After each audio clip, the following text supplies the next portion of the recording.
Welcome back to Munchausen's Proxy, where we have great news out of Disney Star Wars. Lucasfilm has announced in a Vanity Fair article released yesterday that Dave Filoni, the man behind such successes on Disney Plus as Season 3 of The Mandalorian, The Book of Boba Fett, and Ahsoka, has been promoted. Quote, "Now, I'm what is called a Chief Creative Officer of Lucasfilm," unquote, Filoni told Vanity Fair, which places him into the development process much earlier and in a much more expansive capacity than in his previous advisory duties. Quote, "In the past, in a lot of projects, I would be brought in I would see it after it had already developed in good ways," unquote.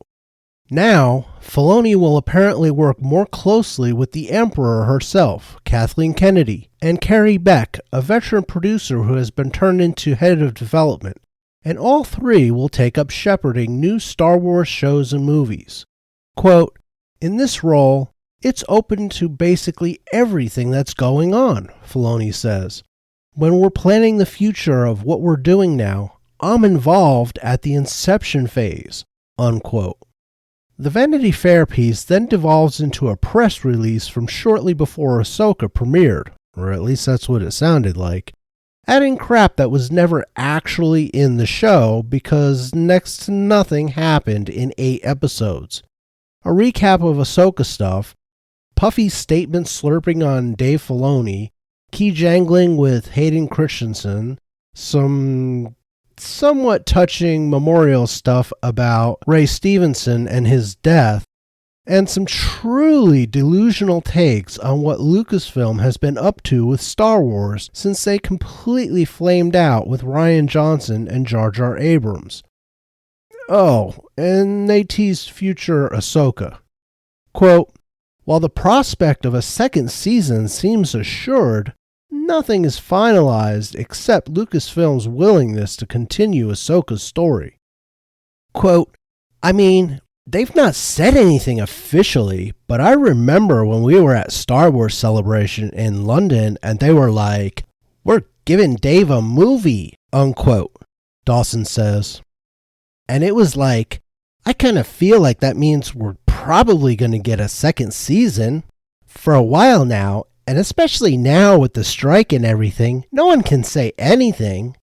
But he did say he was working on an outline, so we'll see," unquote. They end the article tossing the original trilogy aside, but still clinging to the visual memorabilia that was the appearance of Darth Vader in the Ahsoka series. If bookies took bets on the likelihood of any of the 3 movies announced earlier this year at Star Wars Celebration, for those of you who have forgotten, a James Mangold movie about the dawn of the Force, the Filoniverse movie probably tying all of the D+ series together, and the new Rey movie being directed by a Pakistani activist, documentarian, and cartoon director, the odds would be long on all 3, with the Filoniverse movie being the likeliest. Like Disney Marvel, Disney Star Wars is complete and utter dog shit right now. Unlike Marvel, they were terrible from the get-go. The Force Awakens was watchable. Rogue One was decent. Both were flawed, and in Force Awakens they did Han Solo like a bitch. But they had characters that showed potential, and both had a storyline that was interesting. It was nothing to completely offend every Star Wars fan from the OT diehards to the prequel newbies to the EU nerds. No, that was left to Rian Johnson's butchery job in The Last Jedi. It was an abomination the likes of which nobody in charge of Star Wars who wanted to make money off the franchise thereafter should have allowed to get past the script stage. Matters were only exacerbated by the rise of Palpatine. The fact that they had Rey assuming Luke's last name at the end was merely the cherry sculpted out of shit on a shit sundae.